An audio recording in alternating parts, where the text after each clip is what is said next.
ಉಷಾ, ಏನ್ ಯಾವಾಗೂ ಬಂದು ಏನ್ ಯೋಚನೆ ಮಾಡ್ತಿರ್ತೀಯಲ್ಲ? ಏನು ಗಿಡಗಳ ಹತ್ರ ಏನ್ ಮಾಡ್ತಿರ್ತೀಯ? ಕಾಡು ಮೇಡೆಲ್ಲ ಅಲಿತಾ ಇರ್ತೀಯಲ್ಲ? ಚಿಕ್ಕಮ್ಮ, ನಾನೊಂದು ಯೋಚನೆ ಮಾಡ್ತಾ ಇದ್ದೀನಿ. ಹೆಂಗಿದ್ರು ನಂದು MBBS ಕಂಪ್ಲೀಟ್ ಆಗಿದೆ ಅಲ್ವಾ? ಹಳ್ಳಿಯಲ್ಲಿ ಒಂದು ಚಿಕ್ಕ ಹಾಸ್ಪಿಟಲ್ ಓಪನ್ ಮಾಡ್ಕೊಂಡು ಆ ಜನಗಳಿಗೆ ಎಲ್ಲನೂ ಸೇವೆ ಮಾಡೋಣ ಅಂತ ಅಂದ್ಕೊಂಡಿದ್ದೀನಿ. ಅದಕ್ಕೆ ಯೋಚನೆ ಮಾಡ್ತಾ ಇದ್ದೆ. ನಮ್ಮಮ್ಮ ನಮ್ಮಪ್ಪ ಬಂದಿದ್ದ ತಕ್ಷಣವೇ ಒಂದು ಮಾತಾಡ್ಬಿಟ್ಟು ಈ ಹಳ್ಳಿಯಲ್ಲಿ ಒಂದು ಚಿಕ್ಕ ಹಾಸ್ಪಿಟಲ್ ಓಪನ್ ಮಾಡೋ ವ್ಯವಸ್ಥೆನ ಮಾಡ್ಬೇಕು ನಾನು. ಇಲ್ಲೆಲ್ಲ ತುಂಬ ಜನ ಹಾಸ್ಪಿಟಲ್ಗೆ ಹೋಗೋಕ್ಕೆಲ್ಲ ತುಂಬ ಕಷ್ಟಪಡ್ತಾವ್ರೆ. ಅದಕ್ಕೆ ನಾನು ಇಲ್ಲಿ ಓಪನ್ ಮಾಡಿದ್ರೆ ಅವ್ರಿಗೂ ಹೆಲ್ಪ್ ಆಗುತ್ತೆ ಅಲ್ವಾ? ಅಯ್ಯೋ, ನಿನ್ನ ಅಮೇರಿಕಾದಾಗ ಇದ್ಕೊಂಡು ಬಂದು ಇಲ್ಲಿ ಮಾಡ್ತೀನಿ ಅಂತಂದ್ರೆ ಹೆಂಗಮ್ಮಿ?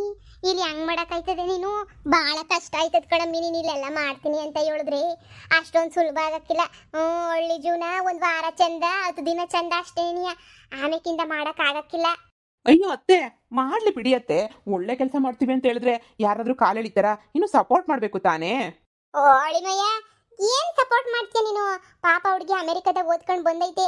ಏನನ್ನ ದೊಡ್ಡ ದೊಡ್ಡ ಸ್ಪೆಷಲಿಸ್ಟ್ ಆಸ್ಪತ್ರೆಗೆ ಹೋಗ್ಬಿಟ್ಟು ಕೆಲಸ ಮಾಡೋದ್ ಬಿಟ್ಬಿಟ್ಟು ಈ ಹಳ್ಳಿನಾಗ ಸೇವೆ ಮಾಡ್ಕೊಂಡು ಕುಂತ್ಕೊಂಡ್ರೆ ಏನ್ ಬಂತು ಹೇಳು?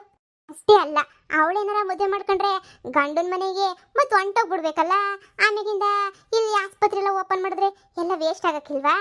ಆದ್ರೂ ಇದೇ ಹಳ್ಳಿನಾಗೆ ನೀನು ಯಾರನ್ನಾದ್ರೂ ಒಳ್ಳೆ ನಂತರ ಹ್ಯಾಂಡ್ಸಮ್ ಹುಡುಗನ್ನ ಮದುವೆ ಮಾಡ್ಕೊಂಡ್ರೆ ಆರಾಮಾಗಿ ಆಸ್ಪತ್ರೆ ನೋಡ್ಕೊಂಡು ಇಲ್ಲೇ ಸೆಟ್ಲ್ ಆಗ್ಬೋದಲ್ವಾ ಅತ್ತೆ? ಸಂದಕ್ಕೆ ಒಳ್ಳೆ ಕಣಪ್ಪಿ. ಅವಳು ಯಾಕೆ ಮದುವೆ ಮಾಡ್ಕೊತಾಳೆ ಹಳ್ಳಿ ಹುಡುಗರ್ನ? ಪ್ಯಾಟೆ ಹುಡುಗರ್ನ ನೀ ಮಾಡ್ಕೊತಾಳೆ. ಅಯ್ಯೋ ಚಿಕ್ಕಮ್ಮ, ಸಾಕು. ಪ್ಯಾಟೆ ಹುಡುಗಾದ್ರೇನು ಹಳ್ಳಿ ಹುಡುಗಾದ್ರೇನು, ನನಗಂತೂ ಒಳ್ಳೆ ಹುಡುಗ ಆದ್ರೆ ಸಾಕು. ಆರಾಮಾಗಿ ಮದುವೆ ಮಾಡ್ಕೊಳ್ತೀನಿ. ಕೇಳಿಸ್ಕೊಂಡ್ರ ಈಗಾದ್ರೂ ಕೇಳಿಸ್ಕೊಂಡ್ರ? ಅಂದ್ರೆ ನೀನ್ ಜನಗಳಿಗೆ ಸೇವೆ ಮಾಡಕ್ಕೆ ಅಂತ ಹೇಳ್ಬಿಟ್ಟು ಹಳ್ಳಿ ಹುಡುಗನ್ ಮದುವೆ ಮಾಡ್ಕೊಂಡ್ಬಿಟ್ಟು ಇಲ್ಲೇ ಸೆಟ್ಲ್ ಆಗ್ಬಿಡ್ತೀಯಾ? ಅವ್ರು ನೋಡಿದ್ರೆ ಆ ಶಾರದಿ ಆಯಮ್ಮ ಮಗಳು ಗಂಡ ನೋಡಿದ್ರೆ ಊರೇ ಬಿಟ್ಬಿಟ್ಟು ಹೋಗವ್ರೆ. ಹಳ್ಳಿನಾಗಿರಕ್ಕೆ ಇಷ್ಟ ಇಲ್ಲ ಅಂತ ಹೇಳ್ಬಿಟ್ಟು ನೀನ್ ನೋಡಿದ್ರೆ ಹಳ್ಳಿಗೆ ಬಂದ್ಬಿಟ್ಟು ಆಸ್ಪತ್ರೆ ಓಪನ್ ಮಾಡ್ತೀನಿ, ಸೇವೆ ಮಾಡ್ತೀನಿ, ಅದು ಮಾಡ್ತೀನಿ, ಇದು ಮಾಡ್ತೀನಿ ಅಂತ ಬೇರೆ ಹೇಳ್ತಿದ್ಯಾ. ಡಾಕ್ಟ್ರು ಓದಿದ್ಯಾ, ಲಕ್ಷ ಲಕ್ಷ ಖರ್ಚು ಮಾಡ್ಬಿಟ್ಟು ಇಲ್ಲೆಲ್ಲ ಉಚಿತ ಸೇವೆ ಮಾಡ್ಕೊಂಡು ಕೂತ್ಕೊಂಡ್ರೆ ಯಾರಮ್ಮಿ ಬರ್ತಾರೆ? ದುಡ್ಡು ಯಾರಮ್ಮಿ? ಒಟ್ಟಿಗೆ ಏನು ತಿಂತೀಯಮ್ಮಿ ನೀನು? ಅಯ್ಯೋ, ಇರೋ ಆಸ್ತಿ ಎಲ್ಲ ಅದೇನೋ ಅಂತಾರಲ್ಲ, ಕುಂತ್ಕೊಂಡ್ರೆ ಕುಡ್ಕೆ ದುಡ್ಡಾದ್ರೂ ಸಾಲದು ಅನ್ನಂಗೆ ಏನು ಅಂತ ಹೇಳ್ಬಿಟ್ಟು ನೀನು ಒಟ್ಟಿಗೆ ಇಟ್ಟು ಮಾಡ್ಕತಿ ಹೇಳಿಲಿ? ಆಗಕ್ಕಿಲ್ಲ. ಸುಮ್ಮನೆ ದೂರದ ಬೆಟ್ಟ ನುಣ್ಗಿ ಅನ್ನಂಗೆ ಪಿಕ್ಚರ್ ಒಳಗೆ ತೋರಿಸ್ದಷ್ಟು ಸುಲಭ ಅಲ್ಲ ಕಣಮ್ಮಿ. ಇಲ್ಲಿ ಎಲ್ಲನೂ ಆಸ್ಪತ್ರೆ ಕಟ್ಟೋದು ಮಾಡೋದು ಎಲ್ಲನೂ. ಅತ್ತೆ, ನೀವ್ ಯಾಕತ್ತೆ ಅವಳು ಮಾಡ್ತೀನಿ ಅಂದ್ರು ಬ್ಯಾಡ ಅಂತ ಇದ್ದೀರಾ? ಅಳಿಮಯ್ಯ, ನಾನು ನಿನ್ ಸಂಕಟ ನೋಡಕ್ ಆಯ್ತಿಲ್ಲ ಕಣಳಿಮಯ್ಯ. ಇದ್ಯಾಕೆ ಅಳಿಮಯ್ಯ ನೀವು ಇಷ್ಟೊಂದು ಸಂಕಟ ಪಡ್ತಾ ಇದ್ದೀರಾ? ಅಯ್ಯಯ್ಯಯ್ಯೋ, ಏನ್ ಪಕ್ಕದೂರಾಗೆ ಇನ್ನೇನೊಂದು 5-6 ಕಿಲೋಮೀಟರ್ ಹೋದ್ರೆ ಆಸ್ಪತ್ರೆ ಇಲ್ವೇನು? ಅಲ್ಲಿ ಇಂಜೆಕ್ಷನ್ ಚುಚ್ಚಿಸ್ಕೊಂಡೆ ಬ್ಯಾಡ ಅಂತದೆ ನಿನ್ಗೆ? ಇಲ್ಲೇ ಚುಚ್ಚಿಸ್ಕೋಬೇಕೆ ನೀನು? ಅತ್ತೆ, ಇದ್ರಲ್ಲಿ ಬಿಡಿ 5-6 ಕಿಲೋಮೀಟರ್ ಹೋಗ್ಬೇಕಲ್ಲ ಅತ್ತೆ ಆಸ್ಪತ್ರೆಗೆ. ಅದೇ ಇವರೇ ಓಪನ್ ಮಾಡ್ಬಿಟ್ರೆ ಇಲ್ಲೇ ಆರಾಮಾಗಿರ್ಬೋದಾ? ಹೇಳಿ ನೀವೇನೇನಿಯ? ಅಯ್ಯೋ, ನಿಮ್ಗೆ ಅರ್ಥನೇ ಆಗಿಲ್ಲ. ಆಸ್ಪತ್ರೆ ಮಾಡ್ಲಿ ಬಿಡಿ ಅತ್ತೆ. ಏನೋ ನಮ್ಮಿ ನಿನ್ನಿಷ್ಟ. ಆದ್ರೆ ಇಷ್ಟು ಬಿರ್ನ ಓಪನ್ ಮಾಡೋದು ಬೇಡ. ಇನ್ನೂ ಒಂದು 15 ದಿನ ನಮ್ಮ ಊರಾಗ ತಿರುಗಾಡಿ ನಮ್ಮೂರ ಬಗ್ಗೆ ತಿಳ್ಕೊಂಡು ಮಾಡ್ಕೊಂಡು ಎಲ್ಲ ಯೋಚನೆ ಮಾಡಿ ಆಮೇಲಿಂದ ನೀನು ನಿರ್ಧಾರ ತಕ. ಆಸ್ಪತ್ರೆ ಓಪನ್ ಮಾಡಬೇಕಾ ಬ್ಯಾಡವಾ ಅಂತ ಹೇಳ್ಬಿಟ್ಟು. ಇಲ್ಲ ಅಂತಂದರೆ ಮುಂಚಿತವಾಗಿ ನೀ ಓಪನ್ ಮಾಡಿಬಿಡೋದು, ಆಮೇಲಿಂದ ಆಗಕ್ಕಿಲ್ಲ ಅಂತ ಹೊಂಟೋಗ್ಬಿಡೋದು, ಜನ ಎಲ್ಲ ಆಡ್ಕೊಂಡು ಹೋಗೋದು, ಅದೆಲ್ಲ ಸಂದಕ್ಕಿರಕ್ಕಿಲ್ಲ ಕಣವ. ಸರಿನಾ? ಒಂದಕ್ಕಿಂತ ಯೋಚನೆ ಮಾಡಬೇಕು ನೀನು. ಏನು ಮಾಡಬೇಕು ಬಿಡಬೇಕು, ಹೆಂಗೆ ಮಾಡಬೇಕು ಅಂತ ಹೇಳ್ಬಿಟ್ಟು ನಿಮ್ಮ ಅಪ್ಪ ಅಮ್ಮನ ಓಸಿ ಕೇಳ್ಬೇಕಲ್ವೇನವ? ಓಪನ್ ಮಾಡ್ತೀವಿ ಅಂತ ಹೇಳ್ಬಿಟ್ಟು ಅವ್ರು ಏನಂತಾರೋ ಇನ್ನು. ನಿಮ್ಮ ಅಮ್ಮೇನೋ ಅಮೇರಿಕಕ್ಕೆ ವಾಪಸ್ ಕರ್ಕೊಂಡೋಯ್ತೀನಿ ಅಂತ ಬೇರೆ ಹೇಳ್ತಿತ್ತು ಅಂತೀಯ.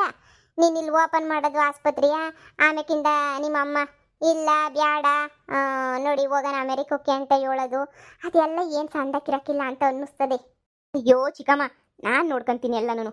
ನೀವೇನು ತಲೆ ಕೆಡಿಸ್ಕೊಳಕ್ಕೆ ಹೋಗ್ಬೇಡಿ. ನಮ್ಮ ಅಮ್ಮಂಗೆ ನಾನು ಎಲ್ಲಿ ಖುಷಿಯಾಗಿರ್ತೀನೋ ನಮ್ಮ ಅಮ್ಮನೂ ಖುಷಿಯಾಗೇ ಇರ್ತಾರೆ. ಅದರಲ್ಲೇನು ತೊಂದರೆ ಇಲ್ಲ. ನನಗೆ ಈ ಹಳ್ಳಿ ತುಂಬಾ ಇಷ್ಟ ಆಗ್ಬಿಟ್ಟೈತೆ. ಹಳ್ಳಿ ಪಕ್ಕ ಒಂದು ಕಾಡು, ಏನೋ ಒಂಥರ ಜೀವನ ನಂಗೆ ಭಾಳ ಇಷ್ಟ ಆಯಿತು. ಅಮೇರಿಕಾದಲ್ಲೇ ಸಿಗದಿರೋ ಖುಷಿ ನನಗೆ ಇಲ್ಲಿ ಸಿಗ್ತೈತೆ. ಏನೋ ಕಣಮ್ಮ, ನಿನ್ನಿಷ್ಟ. ಹಾ ಉಷಾ, ನೀನೇನಾದ್ರೂ ಹಾಸ್ಪಿಟಲ್ ಓಪನ್ ಮಾಡ್ತೀನಿ ಅಂತಂದ್ರೆ ನಮ್ಮದೇ ಒಂದು ಅಂಗಡಿ ರೂಮ್ ಐತೆ ಚಿಕ್ಕದು. ಅಲ್ಲೇ ಬೇಕಾದ್ರೆ ನೀನು ಅದನ್ನ ಕೆಡಿಸ್ಬಿಟ್ಟು ಹಾಸ್ಪಿಟಲ್ ಬೇಕಾದ್ರೆ ಕಟ್ಬೋದು. ಏನೂ ತೊಂದರೆ ಇಲ್ಲ. ಬೇಕಾದ್ರೆ ಬಾ, ನಾನು ತೋರಿಸ್ತೀನಿ. ರೋಡ್ ಸೈಡ್ ಐತಲ್ಲ, ಎಷ್ಟು ಚೆನ್ನಾಗೈತೆ ಗೊತ್ತಾ? ವಾ, ನಿಮ್ದಿರ್ಬೇಕಲ್ವೇ ಬಸ್ ಸ್ಟ್ಯಾಂಡಾಗೆ? ಮೂವತ್ತೆ ಐತೆ. ಹೂ ಕಣಮ್ಮಿ, ಸಂದಕೈತಲ್ಲಿ ರೋಡ್ ಸೈಡ್ ಐತೆ. ಜನಗಳಿಗೂ ಅನುಕೂಲ ಆಗಂಗೂ ಐತೆ. ನೋಡು ನಿನ್ನಿಷ್ಟ. ಕೊಡ್ತೀನಿ ಅಂತಂದ್ರೆ ಕೊಟ್ಕೊಳಂಗಿದ್ರೆ ಕೊಟ್ಕೊಳವ. ಜನಗಳು ಸೇವೆ ಮಾಡ್ತೀನಿ ಅಂದರೆ ಬ್ಯಾಡ ಅನ್ನಕ್ಕೆ ನಾನು ಯಾರು? ದೇವ್ರೇನೋ ನಿನಗೆ ಒಂದೇ ಹೊಟ್ಟೆಗೆ ಅಂತರ ಹೊಟ್ಟೆ ಗುಡ್ಸಿದ್ರು ಏನೋ ಒಳ್ಳೆ ಬುದ್ಧಿ ಕೊಟ್ಬಿಟ್ಟವನಿ. ಅವ್ರ ಥರ ಬುದ್ಧಿ ಅಂತೂ ನಿನಗೆ ಒಸಿನೂ ಇಲ್ಲ. ಅಯ್ಯೋ ಚಿಕ್ಕಮ್ಮ, ಅವ್ರ ಕತೆ ಎಲ್ಲ ಬಿಟ್ಬಿಡಿ. ಅವ್ರ ಕತೆ ಕೇಳೋಕ್ಕೂ ನನಗೆ ಇಷ್ಟ ಇಲ್ಲ. ಹಾಸ್ಪಿಟಲ್ ಓಪನ್ ಮಾಡೋದು ಹೆಂಗೆ ಅಂತ ಫಸ್ಟ್ ಯೋಚನೆ ಮಾಡ್ತಾ ಇದ್ದೀನಿ. ನಮ್ಮಮ್ಮವ್ರು ಕಾಶಿಯಿಂದ ಬರಲಿ, ಬಂದ ತಕ್ಷಣ ಮಾತಾಡ್ಬಿಟ್ಟು ನಮ್ಮ ಅಪ್ಪ ಅಮ್ಮನ ಇಲ್ಲಿ ಕರ್ಕೊಂಡು ಬಂದು ಒಂದ್ಸಲ ಎಲ್ಲ ತೋರಿಸ್ಬಿಟ್ಟು ನಮ್ಮಮ್ಮರು ತುಂಬ ಖುಷಿ ಪಡ್ತಾರೆ. ಆರಾಮಾಗಿ ಎಲ್ಲನೂ ಸೆಟ್ಲು ಮಾಡಿಸ್ಬಿಡ್ತೀನಿ. ಬಡ ಬಗ್ರಿಗೆ ಎಲ್ರಿಗೂ ಫ್ರೀಯಾಗಿ ದುಡ್ಡು ಕೊಟ್ಟು ಮಾಡಿಸ್ಕೊಳ್ಳಿ. ದುಡ್ಡಿರೋರು ಈ ಬಡವರು ಬಗ್ರು ಅಂತ ಬರ್ತಾರಲ್ಲ ಅವ್ರಿಗಂತೂ ನಾನು ಫ್ರೀಯಾಗೇನೆ ಮಾಡ್ತೀನಿ. ಈ ಸಾವುಕಾರಗಳಿಗೆಲ್ಲ ಅಂತ ನಾನೇನು ಮಾಡೋಕ್ಕೆ ಹೋಗಲ್ಲ. ಈ ಬಡವ್ರಿಗೆ ಮಾತ್ರ ಉಚಿತ ಸೇವೆ ನಂದು. ನಾನು ಅಮೆರಿಕಾದಲ್ಲಿ ಓದಬೇಕಾದ್ರೆ ಅನ್ಕೋತಾ ಇದ್ದೆ ಇಲ್ಲ ಅವ್ರಿಗೆಲ್ಲ ಫ್ರೀಯಾಗಿ ಮಾಡಬೇಕು ಅಂತ ಹೇಳಿ. ನಂದು ಇನ್ನೇನೆಲ್ಲ ಕಂಪ್ಲೀಟ್ ಆಗೈತೆ, ಏನೂ ತೊಂದರೆ ಇಲ್ಲ. ಜಸ್ಟ್ ಪ್ರಾಜೆಕ್ಟ್ ರೆಡಿ ಮಾಡ್ತಾ ಇದ್ದೀನಿ ಅಷ್ಟೇನೆ. ಅದೆಲ್ಲ ಮುಗ್ದಿದ ತಕ್ಷಣ 100% ಇಲ್ಲಿ ಓಪನ್ ಮಾಡೇ ಮಾಡ್ತೀನಿ. ಬೇಕಾದರೆ ಹೇಳಿ, ನಿಮ್ಮ ಹೆಸ್ರಿಕ್ಲಾ ಇಲ್ಲ ಭೈರವನ ಹೆಸ್ರಿಕ್ಲಾ? ಏಯ್ ಸುಮ್ಕಿರು. ಬಾ ಉಷಾ, ನಿನಗೆ ತೋರಿಸ್ತೀನಿ ನಾನು ನಮ್ಮ ಜಾಗನ. ಮಮ್ಮಿ ನೋಡಿವಂತ ಅದ್ರಾಗ ಏನಂತೆ? ಅಯ್ಯೋ ಯಾವತ್ತು ಏನು ಅನ್ಕೋತೀವೋ ಅವತ್ತದು ಮುಗಿಸ್ಬಿಡ್ಬೇಕು ಕೆಲ್ಸ. ಬಾ ಬಾ. ನಮ್ಮ ಅತ್ತೆ ಹಿಂದೆನೇ ಬರ್ತೈತೆ. ಇಬ್ರು ಹೋಗೋಣ ಅಂದ್ರೆ ನಮ್ಮ ಅತ್ತೆ ಬಿಡೋದೇ ಇಲ್ಲ. ಏನ್ ಲಗುಣ ಬಣ ಅಂತ ಇದೆಯಾ? ಏನಿಲ್ಲ ಅತ್ತೆ, ಬನ್ನಿ ಬನ್ನಿ. ನೋಡು, ಇದು ನಮ್ದೇನೇನೆ. ಬೇಕಾದ್ರೆ ಇಲ್ಲಿ ಕಟ್ತೀನಿ ಅಂತಂದ್ರೆ ಆರಾಮಾಗಿ ಕಟ್ಕೋಬೋದು. ಇದು ಸ್ವಲ್ಪ ಹಳೇದಾಗ್ಬಿಟ್ಟೈತೆ, ನಾವು ಕೆಡೋಬಿಟ್ಟು ಕಟ್ಟಬೇಕಿತ್ತು. ನಮ್ಮ ಹತ್ರ ಈಗ ಅಷ್ಟೊಂದು ಅಮೌಂಟ್ ಎಲ್ಲ ಏನೂ ಇಲ್ಲ. ಅದಕ್ಕೇನೆ ನೀನೇ ಬೇಕಾದ್ರೆ ಯೂಸ್ ಮಾಡ್ಕೋಬೋದು. ಹಾಸ್ಪಿಟಲ್ ಎಲ್ಲ ಕಟ್ಟಿ ಸ್ವಲ್ಪ ಕ್ಲೀನ್ ಮಾಡಿಕೊಂಡು ಆರಾಮಾಗಿ ಯೂಸ್ ಮಾಡ್ಕೋಬೋದು. ಊರು ಮುಂದೆ ಅಲ್ವಾ, ತುಂಬ ಜನಕ್ಕೆಲ್ಲ ಅನುಕೂಲ ಆಗ್ತೈತೆ. ಇಲ್ಲಿ ಬಂದು ಹೋಗೋಕ್ಕೆ, ಗಾಡಿ ನಿಲ್ಸೋಕ್ಕೆ ಎಲ್ಲದಕ್ಕೂ ಅನುಕೂಲ ಆಗ್ತೈತೆ. ಇಲ್ಲಿ ಹಾಸ್ಪಿಟಲ್ ಮಾಡ್ಕ, ಏನೂ ತೊಂದರೆ ಇಲ್ಲ. ನಿಮ್ಮ ಅಮ್ಮ ನಿಮ್ಮಪ್ಪ ಒಪ್ತಾರಲ್ಲ? ಮತ್ತೆ ಇರೋನೊಬ್ಬ ಮಗ, ಹೆಂಗಿದ್ರು ಎಲ್ಲ ಆಸ್ತಿನೂ ನಂದೆ. ಯಾಕೆ ಬೇಡ ಅಂತ ಹೇಳ್ತಾರೆ? ಆರಾಮಾಗೆ ಕಟ್ಕ ಅಂತಾನೆ ಹೇಳ್ತಾರೆ. ಅಯ್ಯೋ ಪುಕ್ಸಟ್ಟೆ ಅಂತೂ ನಾನು ತಗೊಳ್ಳಲ್ಲ. ಬೇಕಾದ್ರೆ ಅಮೌಂಟ್ ನಾನಂತೂ ಕೊಡ್ತೀನಿ, ಇಲ್ಲ ಬಾಡಿಗೆ ಅಂತೂ ಕೊಡ್ತೀನಿ ನಾನು. ಅಯ್ಯೋ, ನಾವು ನೀವು ಒಂಥರ ಇಬ್ರು ಒಂದೇ ತಾನೇ? ಇಬ್ರು ಒಂದೇ ಆದಮೇಲೆ ಅಂದರೆ ಇಬ್ರು ಒಂದೇ ಥರ ಅಲ್ವಾ? ನಿನ್ನ ಸೇವೆನಾಗೆ ನಂದು ಒಂದು ಸ್ವಲ್ಪ ಋಣ ಅಂದರೆ ನನಗೂ ಸ್ವಲ್ಪ ಸಿಗಲಿ ಅಂತ ಹೇಳ್ಬಿಟ್ಟು ಆ ಥರ ಹೇಳ್ತಿದ್ದೀನಿ ಅಷ್ಟೇ. ಬೇರೆ ಏನು ಉದ್ದೇಶನೂ ಇಲ್ಲ. ನೀನು ಮಾಡೋ ಸೇವೆನಾಗ ನನಗೂ ಸ್ವಲ್ಪ ಸಲ್ಲಿ ಅಲ್ವಾ? ಸಲ್ತೈತೆ ಕಣಪ್ಪ. ಹಿಂಗೆ ನೀನು ಆಟ ಆಡ್ಕೊಂಡು ಇಲ್ಲ ಇದ್ರೆ ತುಂಬಾ ಚೆನ್ನಾಗಿ ಸಲ್ತೈತೆ ನಿನ್ಗೆ. ನಿಮ್ಮಮ್ಮ ಹೇಳ್ತೈತೆ ಕೆಲ್ಸಕ್ಕೆ ಹೋಗಲ್ಲ ಈ ನನ್ನ ಮಗ ಅಂತ. ನೀನ್ ನೋಡ್ರೆ ಇಲ್ಲಿ ಬಿಟ್ಟು ಬಿಲ್ಡಪ್ ಕೊಡ್ತಿದ್ಯಾ. ಏಯ್ ಹೋಗಿ ಏನಾರ ಕ್ಯಾಮೆ ನೋಡ್ಕೊ ಹೋಗ್ಲಾ. ಅತ್ತೆ ಇನ್ಸಲ್ಟ್ ಮಾಡಬೇಡತ್ತೆ ನೀನು, ಸುಮ್ಮನಿರತ್ತೆ. ನಾನು ಏನು ಅಂತ ನಿಮಗೆ ಚೆನ್ನಾಗಿ ಗೊತ್ತು, ಆದರೂ ಇನ್ಸಲ್ಟ್ ಮಾಡ್ತಿದ್ದೀರ ಅತ್ತೆ. ನಂಗೆ ತಡ್ಕೊಳಕ್ಕೆ ಆಗಕ್ಕಿಲ್ಲ ಕಣತ್ತೆ ನೀವು ಇನ್ಸಲ್ಟ್ ಮಾಡಿದ್ರೆ. ಒಂದು ಕಡೆ ನಿಮ್ಮ ಮಗಳು, ಒಂದು ಕಡೆ ನೀವು. ನಿಮ್ಮ ಮಗ ಓದೋಕ್ಕೆ ಪ್ಯಾಟೆಗೆ ಹೋಗೋನೆ ಅಂತ ಹೇಳ್ಬಿಟ್ಟು ನನಗೆ ಇಷ್ಟೊಂದು ಇನ್ಸಲ್ಟ್ ಮಾಡೋದು ತಪ್ಪು ತಾನೇ? ನೀನೇನು ಓದಿಲ್ವಾ? ನೀನು ಓದಿದ್ಯಾ, ಓದಿ ಹಳ್ಳಿನಾಗ ಯಾಕಿದ್ಯಾ ಅಂತ. ಅಮೆರಿಕದಾಗ ಓದಿ ನೀನು ಬಂದು ಹಳ್ಳಿಗೆ ಬಂದು ಇಲ್ಲೇ ಇರಬೇಕು ಅಂತ ಬಂದಿರ್ಬೇಕಾದ್ರತ್ತೆ. ನಾನು ನೀವೆಲ್ಲ ಯಾವ ಲೆಕ್ಕ ಹೇಳಿ? ಯಾವ ಲೆಕ್ಕ? ಚಿಕ್ಕಮ್ಮ, ಫಾರಿನಾಗ ಓದಿರೋರಾಗ್ಲಿ ಇಲ್ಲೋದಿರೋರಾಗ್ಲಿ ಸಿಟಿನಲ್ಲೇ ಇರಬೇಕು ಅಂತ ಏನೂ ಇಲ್ಲ ಅಲ್ವಾ? ಅವ್ರಿಗೆ ಎಲ್ಲಿ ಇಷ್ಟ ಆಗುತ್ತೋ ಅಲ್ಲಿ ಇರಬೇಕು. ಒಬ್ಬೊಬ್ರಿಗೆ ಸಿಟಿ ಅಂದರೆ ಇಷ್ಟ, ಒಬ್ಬೊಬ್ರಿಗೆ ಹಳ್ಳಿ ಅಂದರೆ ಇಷ್ಟ. ಅವ್ರವ್ರ ಇಷ್ಟ ತಕ್ಕನಾಗ ಅವ್ರು ಇರಬೇಕಪ್ಪ. ಸುಮ್ಮನೆ ಯಾಕೆ ಬಲವಂತ ಮಾಡ್ತೀರಾ? ಬಿಡಿ, ಅವ್ರಿಗೆ ಇಲ್ಲೇ ಇಷ್ಟ ಆದರೆ ಇಲ್ಲೇ ಇರಲಿ. ಅವ್ರು ಇಲ್ಲೇನೇ ಏನಾದರೂ ಮಾಡ್ತಾರೆ. ಹಾಂ ಇಲ್ಲೇ ಏನಾದರೂ ಮಾಡ್ತೀನಪ್ಪ. ಮಾಡ್ತಾನೆ. ಇಷ್ಟು ವರ್ಷ ಮಾಡಿಲ್ದಿರೋದು ಇವಾಗ ಮಾಡ್ಬಿಡ್ತಾನೆ. ಅತ್ತೆ ಮಾಡ್ತೀನಿ, ನೋಡ್ತಾ ಇರ್ರಿ ನೀವು. ಇವಳು ಹಾಸ್ಪಿಟಲ್ ಓಪನ್ ಮಾಡ್ತಾಳಲ್ಲ, ನೀನ್ ಕಾಂಪೌಂಡರ ಕೆಲಸ ಮಾಡ್ಬಿಡು.